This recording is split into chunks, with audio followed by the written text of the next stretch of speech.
This ain't no disco. Ain't no country club neither. This is RVA.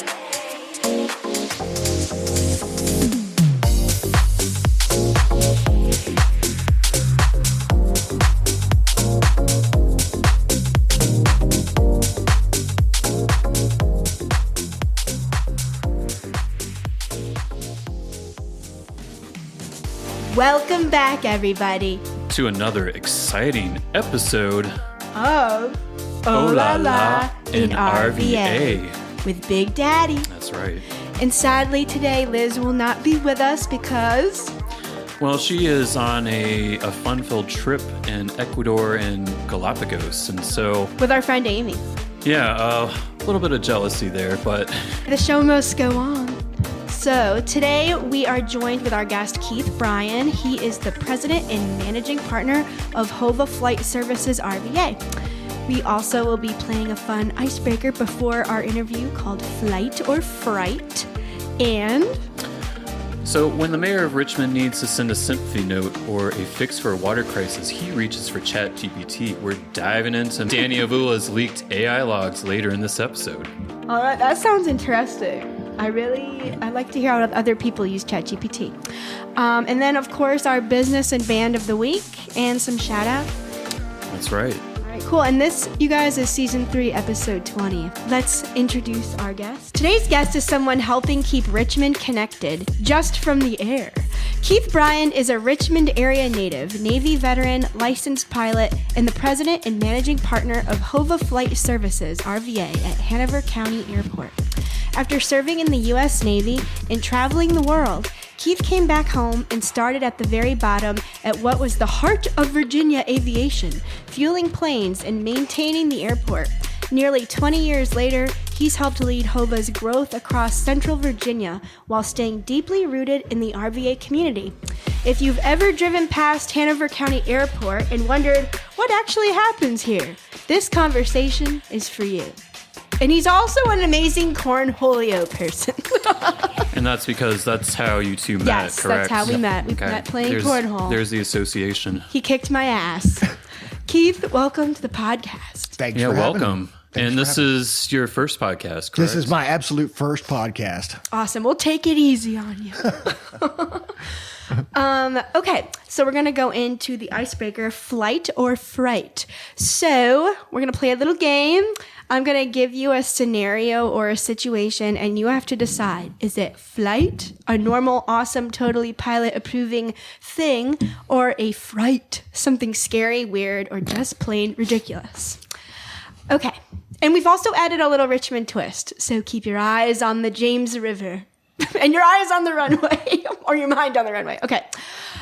Smooth takeoff over Richmond at sunrise. Oh, flight. Me too. I would say that's a definite flight. It's a no-brainer. Why wouldn't you? No brainer. Okay, snowstorm in Richmond. Oh, that's right. Okay. Well, we don't leave the ground when it snows. Okay. Any kind of snow precipitation? So that's a pretty loaded question because when you start getting into the charters and things like that, and when you can or cannot take off with what we call known icing, if you're not rated for known icing, you can't take off in known icing. Okay. And any type of frozen precipitation is icing. What if you're caught in, you're up there already and it starts snowing? Well, you should have known that already. But what does that ever happen? Oh, sure. People get caught all the time, and my God. It's possible. Usually you start looking for alternates. Jesus. Okay, I wouldn't want to be on that plane. That's a fright for me. Flying over the James River and spotting swans. I mean, that's definitely flight. We actually years ago used to do eagle spotting. We would fly over all over Eastern Virginia, and we would spot eagles and stuff like that. So they would contract with us. Bald our eagles? pilots. Yep. And That's so you'd cool. fly around for hours, at 300 feet, 400 feet, just spotting eagle nests. Did you ever hit a bird? No. I know folks that have. I have not. All right. So I got a question. Who would find that to be a fright? You said The swans? the swan Me, watching. because I was attacked by a swan or two in my life. But you're from an airplane point of view, right? You never Yeah, know. from an- You never know what's going to happen with a swan. They're evil creatures. Mistaking I-64 traffic for a runway. That's very Harrison Ford.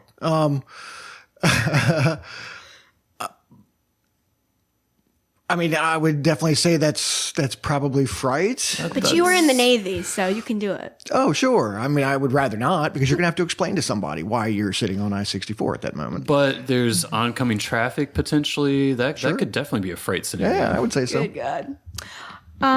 Flying past VCU campus and waving to students.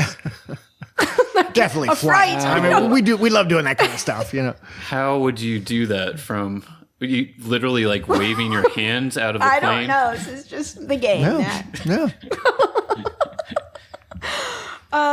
Engine sputtering for 3 seconds. Fright. Then everything's fine. But then everything's fine. It's still a fright. Trust me, it doesn't go away, you know. Stuff like that. When that happens, now you're going to be worried about it the rest of the flight. That sounds like a fright to me. Yeah. Okay, some of these are really stupid. Flying through a storm with proper caution. Flying through a storm doesn't really have any proper caution. If you were using proper caution, you wouldn't have flown through the storm. Yeah, you would have avoided the storm. Yeah. These This are makes so stupid. sense as a knowledgeable pilot. That's what you would do. Try to avoid those things. A mile-high selfie request from a passenger. Oh, we've all done those. Every single one of us. Every single one of us. Especially early on. Okay. All right. Makes sense. All right, that concludes the icebreaker. Excellent. All right. So we're We diving. ended it on a high note. We're diving into this interview. Is that Yes, we are. all right? Nosedive. So usually the first question is, Are you from Richmond? And if you aren't, what brought you here? Why can I not speak today? Never can. So I went to high school here. I mean, I grew up in Northern Virginia, the Loudoun County area. You know, what brought us here? I mean, I was in middle school. So whatever brought my parents here, I'm not really sure at the time. I think there was family here. That's what brought me to the Richmond area. Cool. So you're sort of a Richmond local. Yeah, I've been here a long time. 89 is actually when I came here. That's a long time. So you went to Clover Hill High School. The old Clover Hill High School. Oh, okay. I didn't know you're old when you're now high school is now a VOTEC center. So True. All my schools are closed except for my high school. there you go. Even the college I went to freshman year is closed. It's kind of crazy. So what was the Richmond area like for you back then, and how has it changed? I mean, I'll be honest, I didn't experience a ton of the Richmond area until after that fact. You know, I mean, growing up out in Midlothian, I was a little bit removed from it. Now after I joined the Navy and then came back and I, got into going downtown and doing those other things, But also, during that time, I was working for Dominion, and I actually watched VCU take over a lot of the fan. Young professionals coming out of VCU, taking over the fan. I got a chance to actually see a lot of those old houses on Monument get gutted and redone. Renovated. Oh, wow. Yep. It was That's really a sight cool. to see. Yeah. The old milk building. I was there when they tore down most of it and unhooked the power from it. And where's the milk building? Is that? It's. I know. There's a place called the Dairy Lofts. Yeah. Somewhere. Oh, yeah, Okay, yeah. That's the building. Okay. All right. And at one point, it was actually the slave. Gregoire. We had Grodius Maximus on. Awesome. And awesome. Ballsack, the OG. I haven't seen him in a very long time. Dave Brocky, rest his soul, and of course me. But I'd like to get back out and see him. It's been a very long time. Yeah. Yeah, they do a good version of the Pink Pony Club. They do. I saw it. Did you see them recently? I like Billy Ocean. Or I think. Oh, I did. So, I saw them 2 years ago. Yeah. So some of my friends saw them recently, and they were like, "Okay, there's a lot of blood splatter. I don't think I have to go again." Oh, I want to go. It's really fun. I'm really into art and theatrics, and that's very much what it is. Yep. But it's very strange art and theatrics, which is what I love. I love strange. Me too. So you mentioned Dominion. What did you do for Dominion? I was there for about 5 years. I was a groundman. I worked out of the West Broad office, then I worked out of the Midlothian office, and then I moved to the Outer Banks. Did you say a groundsman? Yeah. Okay. Yeah, which is kind of entry level. Digging ditches for a living. It was fantastic. Yeah. Okay. Builds character. Yeah. Yeah. I work with A lot of Dominion people just on projects. Yep. My dad actually sent me a quote recently. It said, "Character is built by struggling." Mm-hmm. And I kind of agree. Yeah, The struggle. I'd absolutely makes sense. agree. Yeah. It's a longer quote than that, but that's the essence. Okay, so Hanover County Airport isn't something most people in RVA think about every day. How would you describe its role in the Richmond area ecosystem? So your smaller airports that a lot of people don't know about, they bring a lot of revenue to the area. So whether it's us or Chesterfield or Richmond, Through like commerce. Yep. Okay. Yep. Through a lot of your private executive aviation are coming in. They're buying fuel. They're buying services. Yeah. That money gets sent into the community. By us. We use a lot of local businesses around the airport. So that I think it brings more wealth in than a lot of people know. Mm-hmm. It's millions. In fact, they just finished an airport economic impact that hasn't been released yet, but it will be in the next 6 months, I think. Okay. Yep. Just for all the surrounding airports? Mm-hmm. Okay. Interesting. And also, I probably should have asked before that question, how did you get into aviation? How did it all begin? So,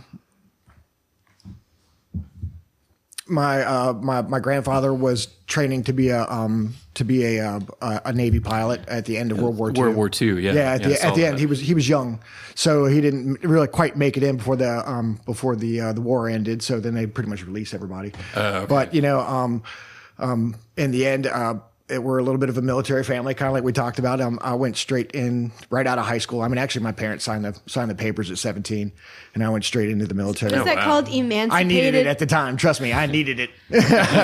You were emancipated? Is that the word? I probably wouldn't call it that, but yeah, I see what you're saying. Yeah, I wanted to ask you what inspired you to join the Navy. Was it just because you needed discipline in your life, or? It was a concoction of things. I would say that was definitely one too. And it ran in the family. Yeah, it did. It kind of ran in the family, I have for lack of a better term, lust of working for the best. And to me, naval aviation was the best. Period. Any way you look at it. You can argue it all you want. Air Force pilots land at a 10,000-foot runway that's in the same place where they left it. Whereas Navy pilots come back to a 300-foot runway, that's pitching and rolling. And it really is. So why aviation? Why not anything else? Aviation is kind of the basis, You just wanted to fly planes, like it was a dream. Yeah, I didn't fly in the Navy. Obviously, at the time, well, still now, I used to have to go to college in order to go and be a pilot. My brother-in-law was a pilot, or not a pilot, but actually a Rio, and now teaches Australians how to fly our fighters. Cool. So I saw that you worked with catapults on the aircraft carriers. Can you describe that? It's a lot to describe. It's pretty intense. You're underneath of a tactical aircraft when it's at full throttle or when it's close to full throttle and running out from underneath of it. Would I do that now at 50? No, but I did it at 18. Yeah, it was intense.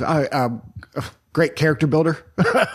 Yeah. So when you control the catapult, is there a certain station that you man? Is there where is that located?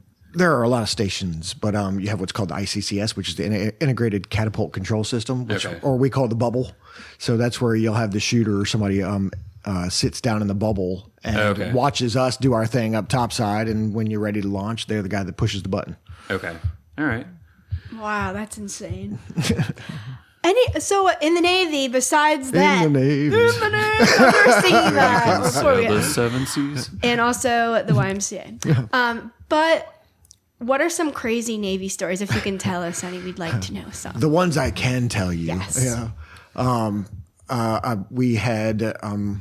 We were doing operations down in the Caribbean, basically what we used to call carrier qualifying and stuff like that, and testing.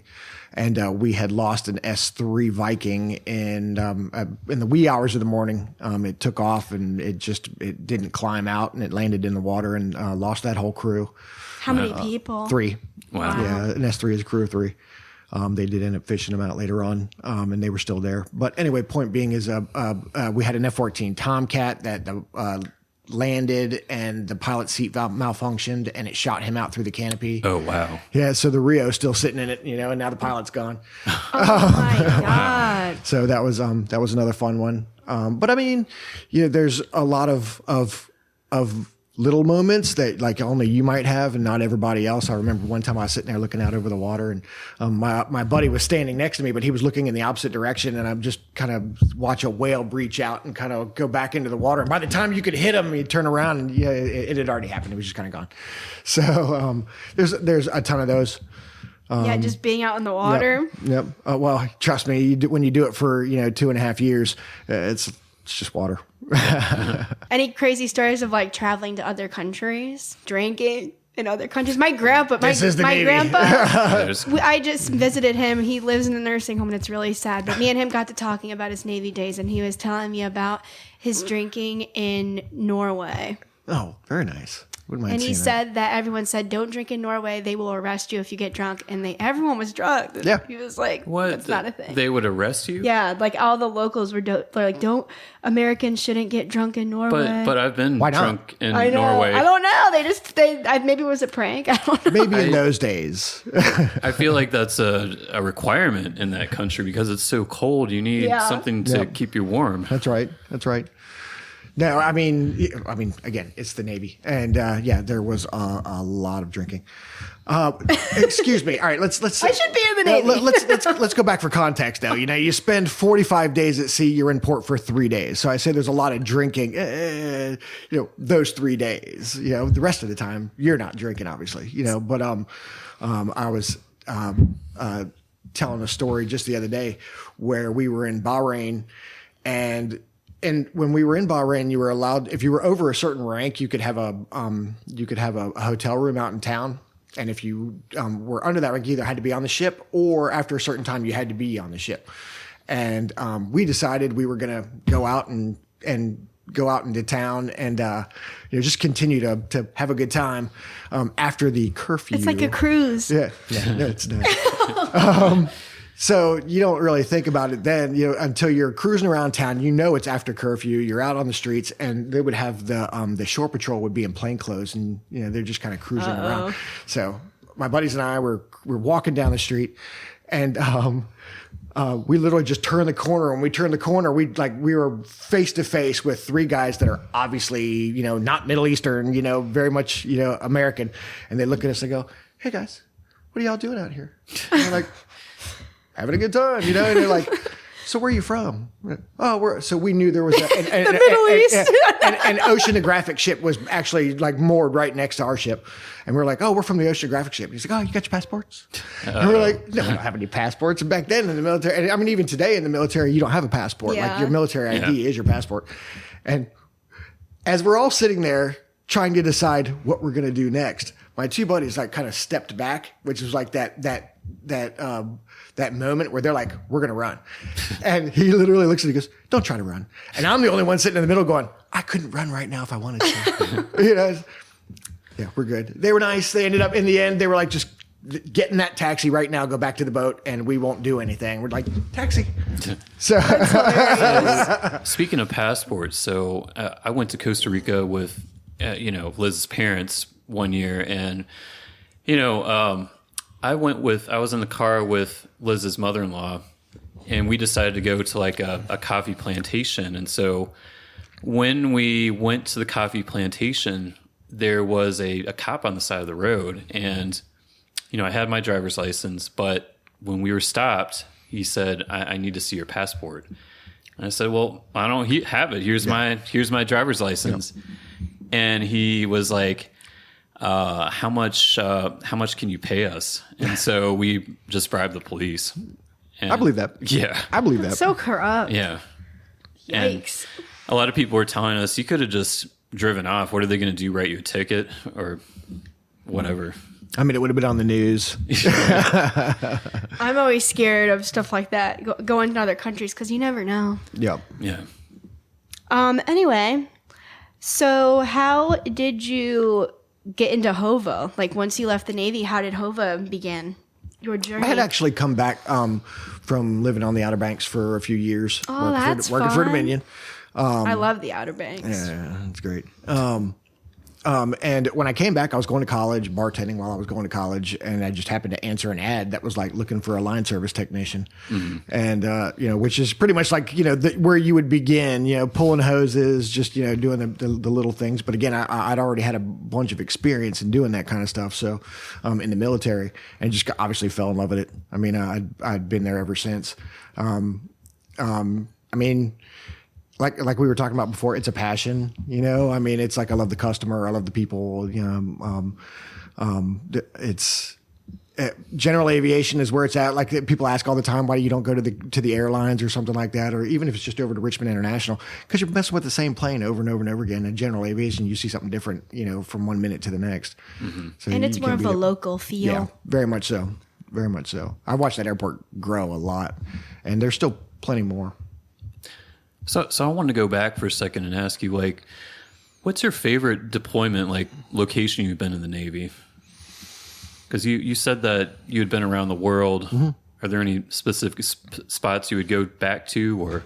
I mean, I would go back to just about all of them. They were all great for one reason or another. Towards the end, I mean, honestly, my last port visit was Pearl Harbor.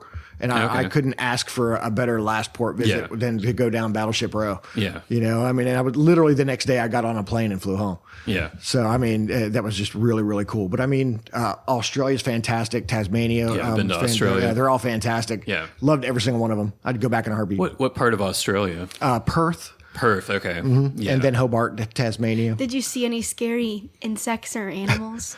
No, I did not. So my friend ate goat testicles when she went to Australia. Oh. I saw so many kangaroos there. You'll just see them. They're pitiful looking though. On the side of the road. They're not like pinging all over the place like you. They look like they want to fight you. Those are the Joeys. Yeah, the Joeys. Yeah, they have a name. Yep. I have family there. Like now that my sister lives there, I've got an aunt and uncle that I have actually been in Australia for. I mean, since I was a child. Oh, really? They were missionaries and they just kind of stayed. Oh, cool. Okay. So I wouldn't mind going. Sounds like they liked it enough to stay there. Yeah. Scared of the spiders. Can't do it. Or like scorpions. Or those birds that are like the size of you. Yeah. What birds we talking about? I forget what they're called, but they're so scary. Nature, you scary. Yeah, nature. Can we bring it back to HOVA? Yeah, let's bring it back. Yeah. Okay. So let me think what I haven't asked you yet. For RVA folks who have never stepped foot in an airport like Hanover, what actually happens there on a daily basis that might surprise people? Is it like private planes? Is it celebrities? A lot. I mean, we've been making pilots for a lot of years, so the flight school is very busy. I mean, there's forever, if the weather's nice, 5, 6, 7 planes beating up the pattern. And then we're very busy for a small airport. We get a lot of jet traffic. I forget how many Fortune 500 companies there are in the Richmond area, quite a few. Yeah. More than you would think, and surprisingly, yeah. And they're either flying out of Richmond, Hanover, or Chesterfield, we're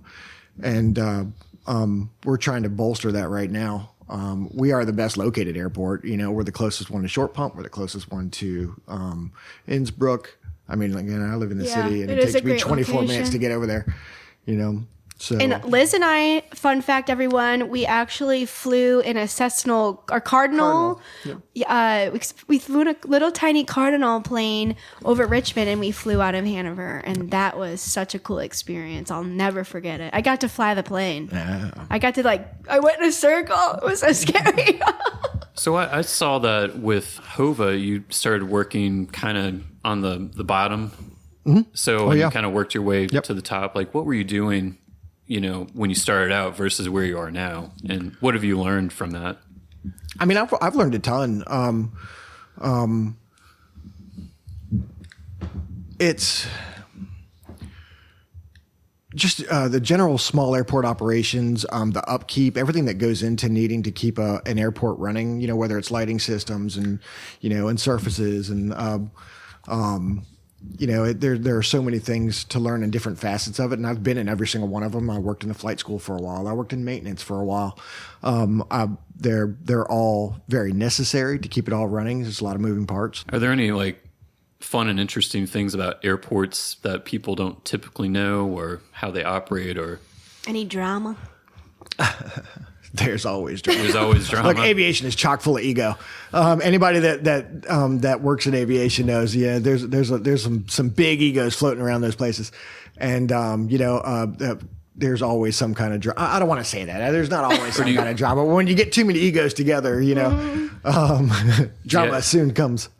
Do you have like any life hacks for people that go to the airport? Things to do, or he's a frequent airporter. He's a traveler. That's going to kind of vary airport to airport. Yeah. Nice thing being a small airport is you can get pretty close to what's going on. Yeah.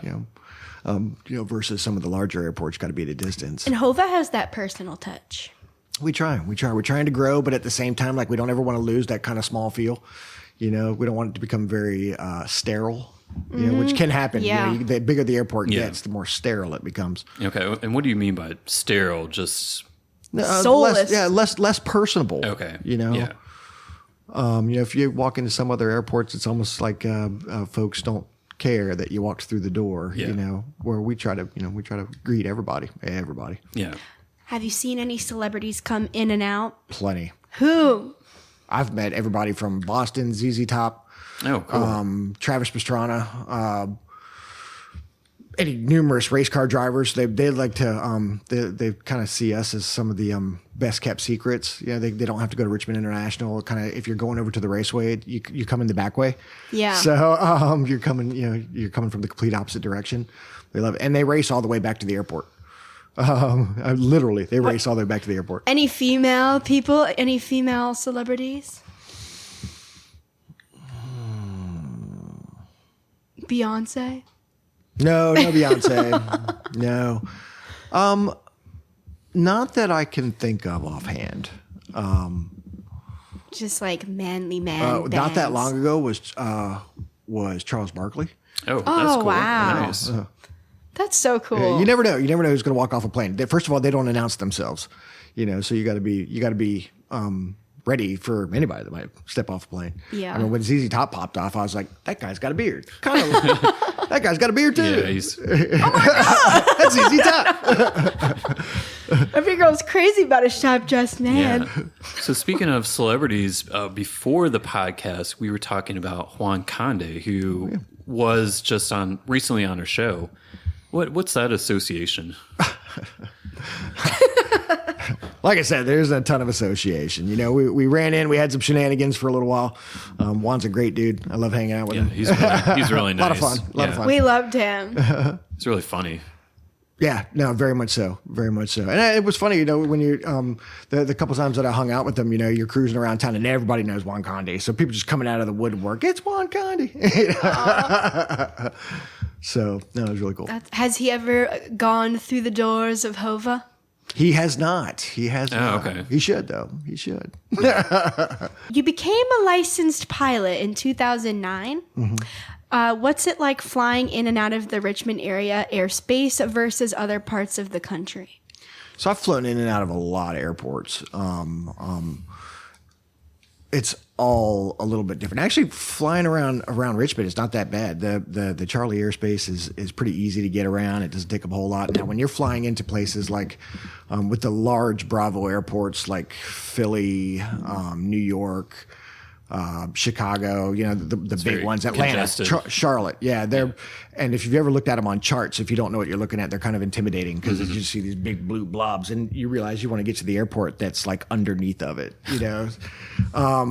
It comes with experience, though. It's not that bad. Flying around Richmond is easy, but when you need to go someplace that's got a lot of blue on the chart, you get a little more worried about it. I've flown down to Florida quite a bit. At the time we had a paint that shop sounds down there. intimidating to me. Florida, getting down around Orlando, getting underneath airspace. You have to think about it kind of three-dimensionally because it kind of looks like an upside down wedding cake. You can go underneath of it up to a certain point. So, oh my God. I was going to ask, do you have any destinations you frequent Like since you're a pilot, you can just pretty much go anywhere? I mean, my regular runs are typically going to be East Carolina. We're usually going to Greenville. Yeah. Go Pirates. Do you have your own plane? Oh, no. No, okay. So working in aviation is kind of like being a monk. You have to swear off all monetary possessions and fly other people's stuff. Yeah. I believe that. I had a guy one time who was like, so all these planes over here are all private? And I'm like, yeah. He's like, man, I need to get into aviation. I'm like, no, they do other stuff. So what kind of planes have you flown, like now and versus in the past? Have you ever done like any kind of like jets before? Or I had one really cool experience where I ended up flying with a guy named Andy Anderson. He used to fly the show circuit in a Bach 167 Strike Master, and I got the chance to fly in that with him up to the Great State of Man Air Show, and that was really, really, because it's just a little 2-seat. I mean, it's a tactical jet, but not many places use them anymore. They're more like a 60s, 70s aircraft. Okay. But he would fly it in the show circuit, and I guess the guy that was supposed to go with him, like all of a sudden backed out. He's like, "Hey, you want to go to Maine?" I'm like, okay, "Yeah, cool." So, no, it was really cool. When you're at 25,000 feet in a little 2-seat aircraft, it's pretty cool. Yeah.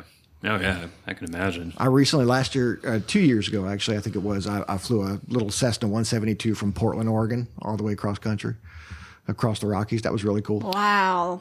That beautiful views. Oh, yeah. Well, when you're at 10,500 feet, but the ground is only 1,900 feet below you. I wanted to ask, have you ever had any dangerous kind of incidents like stalling out or... That's a great question. Any, not things I'm going to elaborate too much on, but I mean, the longer you're doing stuff, you're going to run into problems. That's pretty normal, especially in small aviation. I mean, heck, in big aviation, stuff happens you don't even necessarily know about, because it's a non-event. It's not like it was something that happened that was super dangerous, but you get even whether you're in a commercial aircraft or a small aircraft, they get alarms, things like that. You deal with it, you keep on going, or you put it down and address the issue.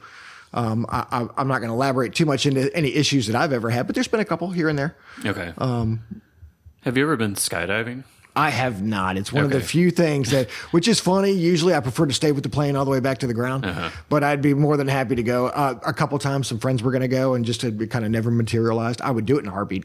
Yeah. I would not. It's one of the last things. Yeah, I've done it twice. Oh, cool. I can't believe that. I'd like to do it. Take some balls to do that. It's very frightening.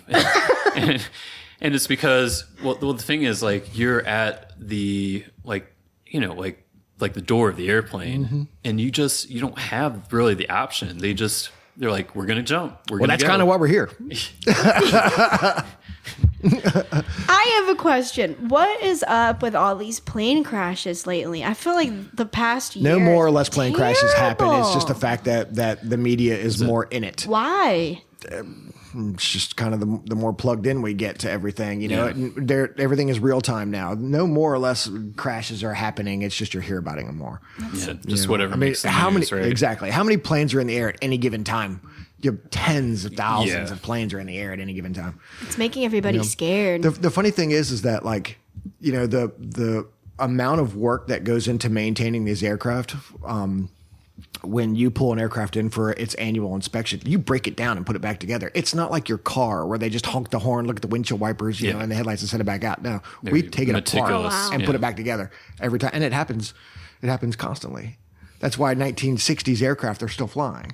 Yeah. Because of that. So it's still safer to fly than drive. By far. Okay. I find that fascinating, just how, detailed everything is, just to keep that's aviation to maintain that's the aviation planes. in general.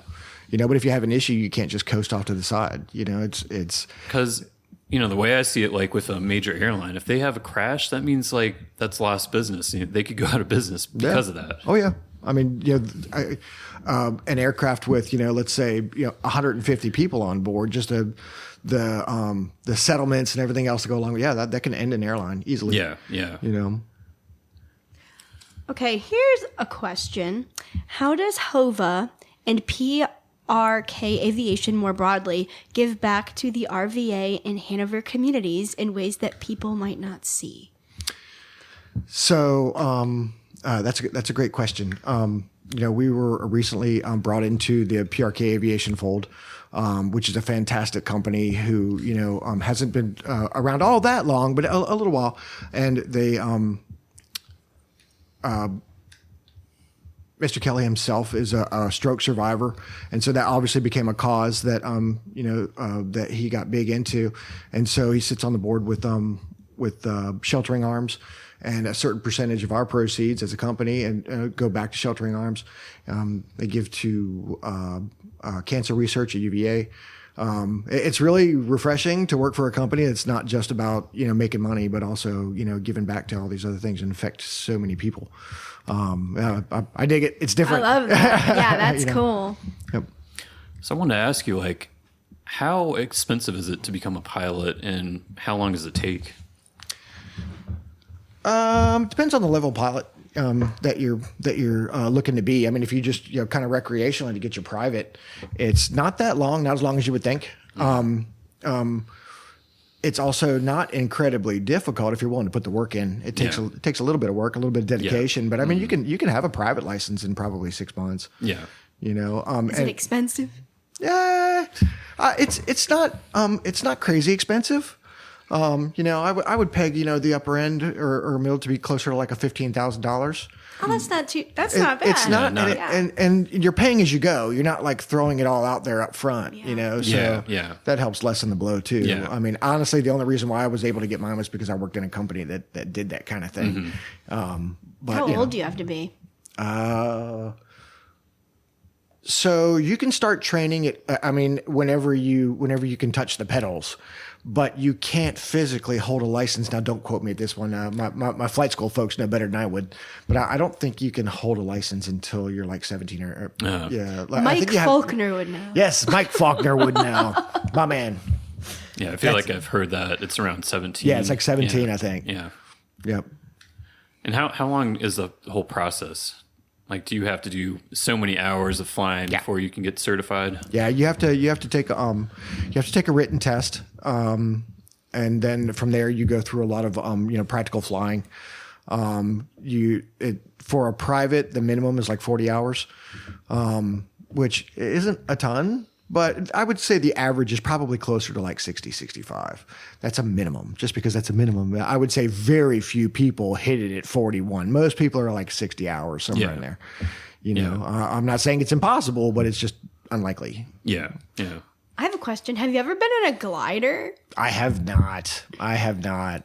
I wouldn't mind doing it though. I sure love an engine. We have. So I grew up in Elmira, New York, and they have this place called Harris Hill, and they have a plane museum, and they have glider lessons. I never want to do that, but I know people that have done it. So Front Royal has a pretty big glider presence. I've flown into Front Royal, and when I was flying in there were gliders all over the place because it's right along the mountains, and the gliders like the updrafts and things from the mountains. I would do it. Have you ever done a flip in a plane? Maybe. Is that a no-no? Are you not supposed to do that, or? That's something that requires technical prowess. Yeah, proper training. Oh my God. Proper training. Can't stress proper training enough. I was not at the controls. I was in the right seat. So are there any kind of going back to the Navy and aviation in general, are there any like life lessons you've learned from that experience? The Navy? Yeah, just being in the Navy and being in aviation. I think that the Navy, I think my biggest pull away from that, more than anything, was just getting a grasp of what you're physically capable of, and where your limitations are. There are a lot of times where what's the old saying that whether you think you can't or you think you can, either way you're right. Yeah. When you've been in the military, not just the Navy but the military in general, your idea of what you can and can't do is far beyond what some of the average folks are. Yeah. I can have anything if I want it. Yeah. If I want it bad enough. Yeah. And then aviation, I guess it's kind of along the same lines. A lot of folks go, I can't ever get a license, or, there's no way I could be a pilot. Sure you can. Anybody can. Believe it or not. Now, don't get me wrong. There's some people who shouldn't be. But you'd be surprised. I raised my hand. On very rare occasion, I think in my 20 years of doing this, there might have been like 2 people were like, you should probably never do that. But otherwise, well, obviously somebody who can't drive a car, shouldn't be flying a plane. Yeah, there are standards. My boyfriend, I'm just joking. Sorry, Craig. Shout out to Craig. Yeah. Love you. Yeah, there are standards. Don't get me wrong. You're supposed to be able to pass a medical and other things, but the medical is not crazy, especially for a third class. Oh yeah, you have to have good eyesight.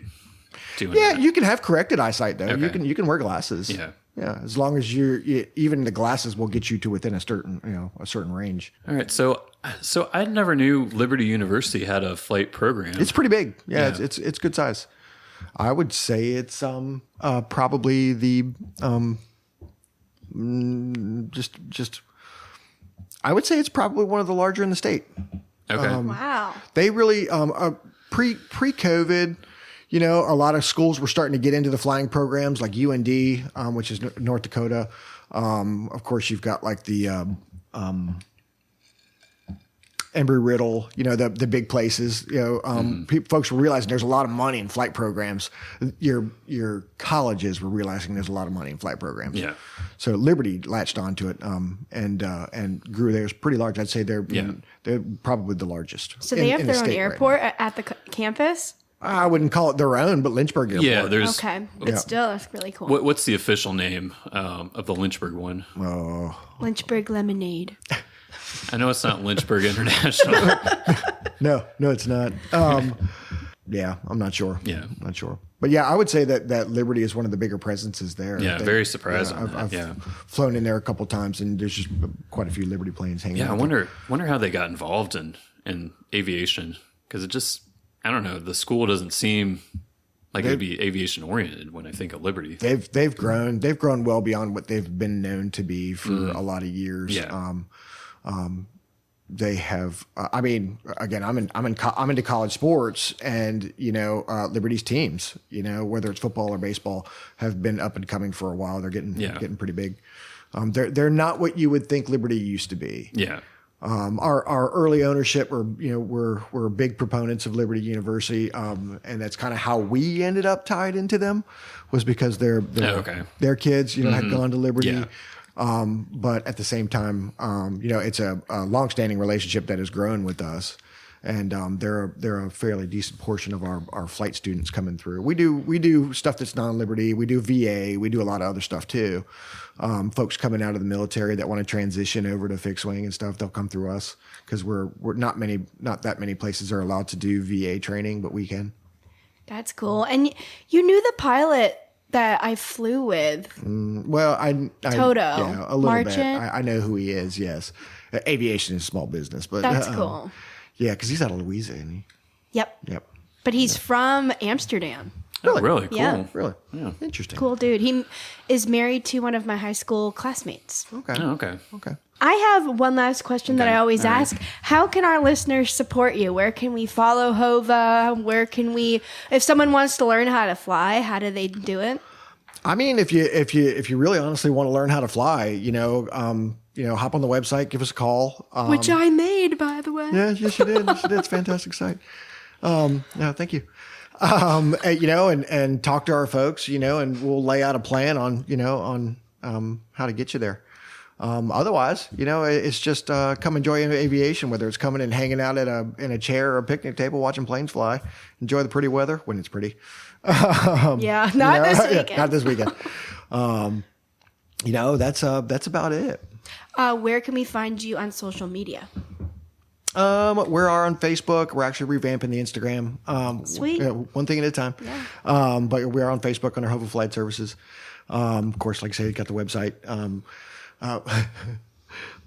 My socials person is trying to drive me into the TikTok side of things. I can't do it. You have to. It's all her. You'll love it. I'm not that old, but I'm old. I know Liz wants us to get into TikTok. Yeah, she really does. Yep. That's awesome. Matt, do you have any questions? No, None for me. And Keith, do you have anything else to add before we move on to the next segment? I think I am good. All right, Big Daddy, it's time for you to drop it on us. And so, like I mentioned, we're going to be talking about the mayor. But first, on the last episode, we had talked about New Year's resolutions. And so I had mentioned International Quitters Day. And so It was passed. And so that happens to be the second Friday of January. And so I've been going to the gym and I've been observing the amount of people there. And The quitters. yes. And so first couple of weeks were extremely very packed. Like I almost got to the point where I didn't want to go. It was just waiting on stuff. And then this week after that, after Quitters Day, it's been amazing. It's definitely been, I can definitely tell the difference. Like You can have a machine. yeah. So You're not next to some weirdo on the treadmill. thanks to all the quitters out there. Oh, those are the folks that used to keep me going. That people watching is divine. It is fun. But there's nothing worse. It's like like the men say, like the urinal thing, like if there's a million urinals, why are you just at the one next to me? Yeah. It's same thing with the freaking treadmills. Well. Like, dude, Yeah. there's a million treadmills.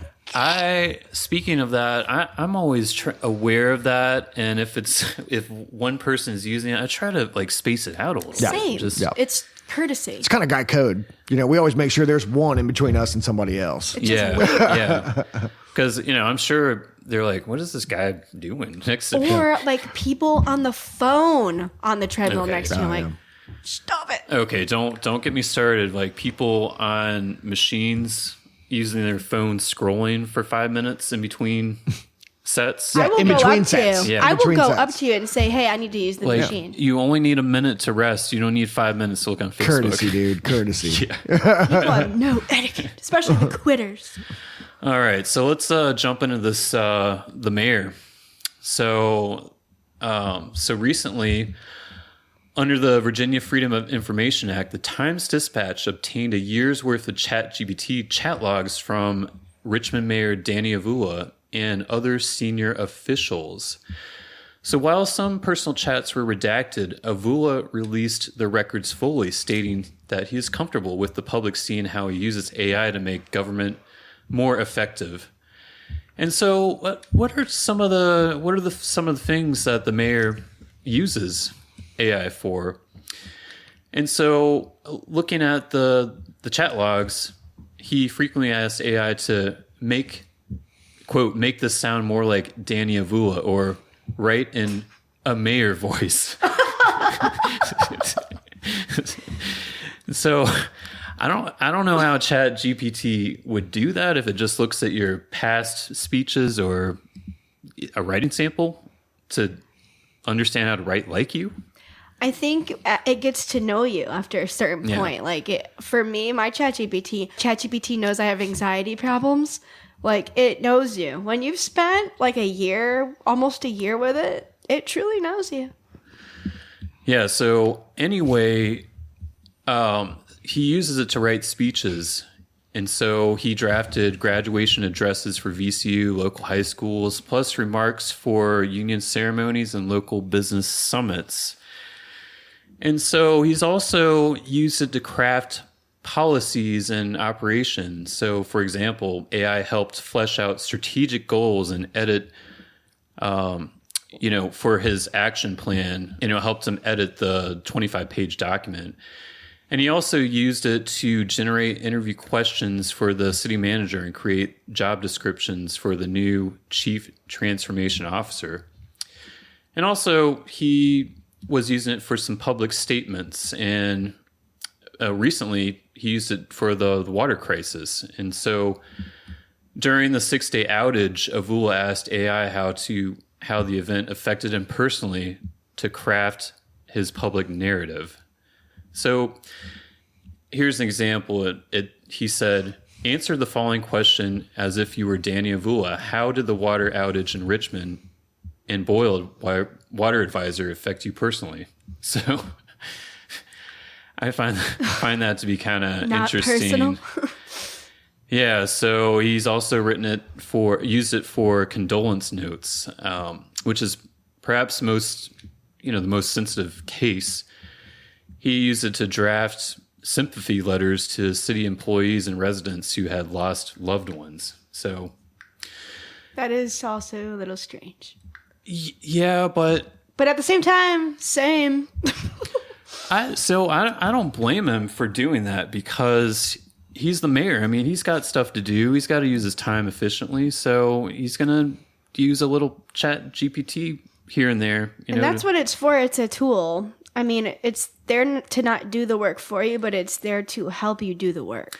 That's how I use it. I was thinking about it. That's how I use it. It's like if you have an idea, it helps craft that idea into reality. Especially like the more specific you are, you do the pre-work and you just say refine this. That's how I use it for the podcast. I mean, it's just a tool for everyone. Yeah. So what are the pros? Well, obviously we just talked about efficiency. Instead of hiring a speechwriter, you can just get ChatGPT to do it. And it also helps them with consistency of tone. And some cons there. People think, if you're going to write a letter to, somebody who lost a loved one, there's a question of inauthenticity.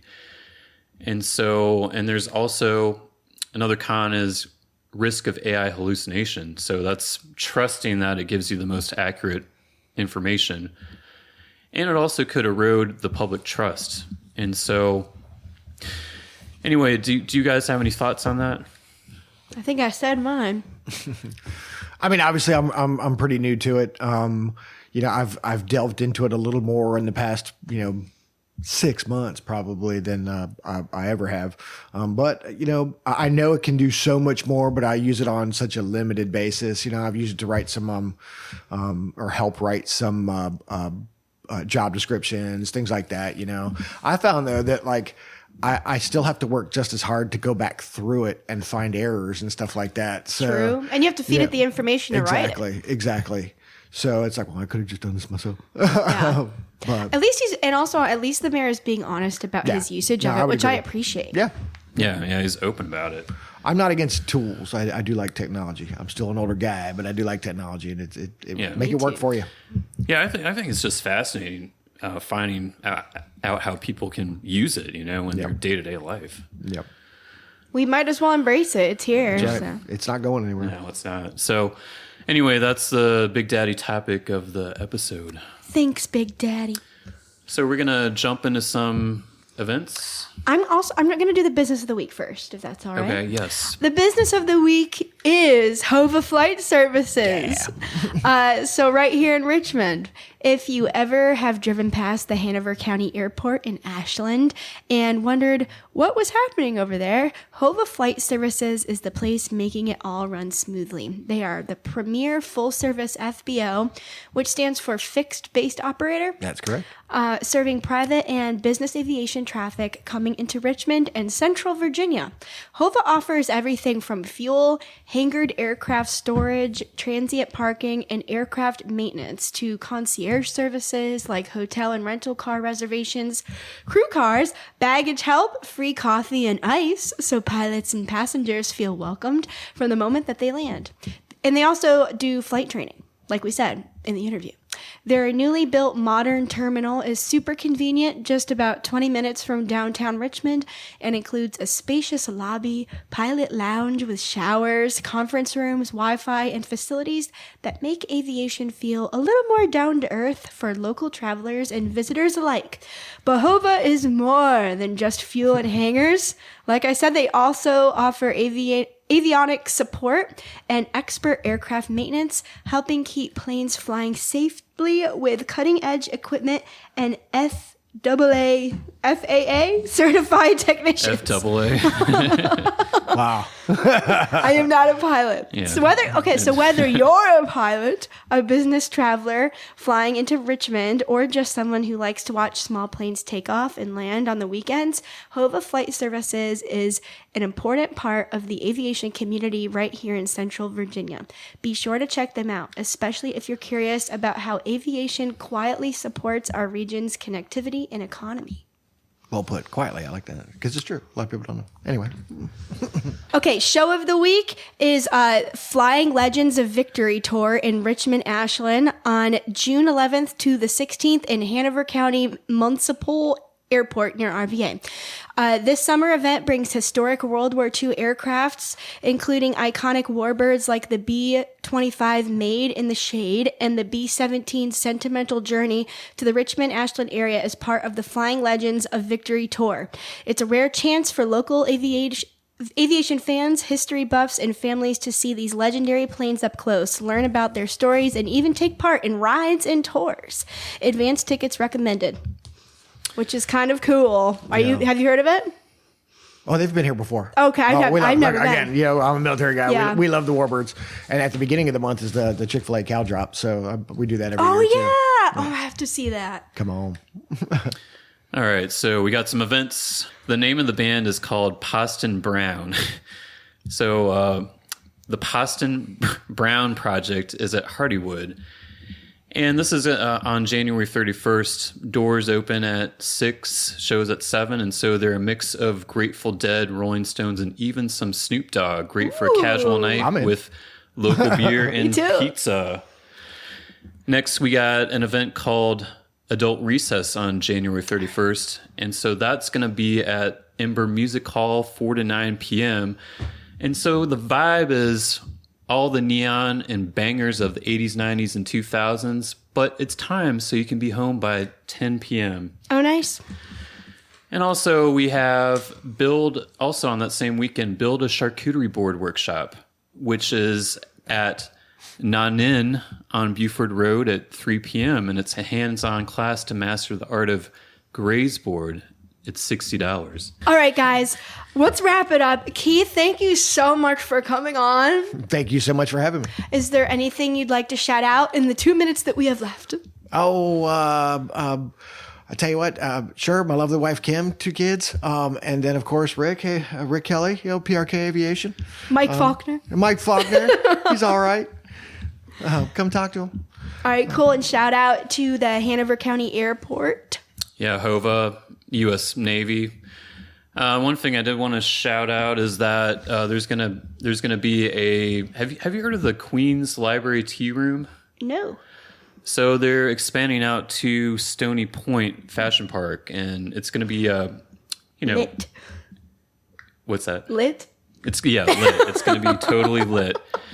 But anyway, that's my shout out, and I think we're wrapping it up here.